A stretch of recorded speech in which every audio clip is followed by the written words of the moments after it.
கும்பகோணம் மாநகராட்சி மீன் சந்தையில் கெட்டுப்போன 150 கிலோ மீன்களை அதிகாரிகள் பெனாயில் ஊற்றி அடித்த காட்சிகள்தான் இவை. கும்பகோணம் பகுதியில் உள்ள மீன் சந்தைக்கு நாள்தோறும் சுற்றுவட்டார பகுதிகளைச் சேர்ந்த ஏராளமான மக்கள் வந்து மீன் வாங்கி செல்வது வழக்கம். இந்நிலையில் அந்த சந்தையில் உணவு பாதுகாப்புத்துறை அதிகாரிகள் மற்றும் மீன்வளத்துறையினர் திடீரென ஆய்வு செய்தனர். அப்போது 150 கிலோ அளவுக்கு மீன்கள் கெட்டுப்போன நிலையில் இருந்தது தெரிய வந்துள்ளது. உடனே அந்த மீன்களை பெனாயில் ஊற்றி அதிகாரிகள் அடித்தனர்.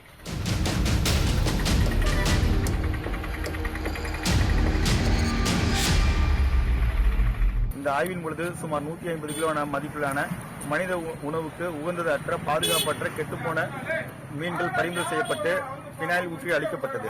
பின்னர் அந்த மீன்கள் குப்பை கிடங்கில் கொட்டப்பட்டன. கெட்டுப்போன மீன்களை விற்பனை செய்யக்கூடாது என வியாபாரிகளுக்கு அதிகாரிகள் எச்சரிக்கை விடுத்தனர்.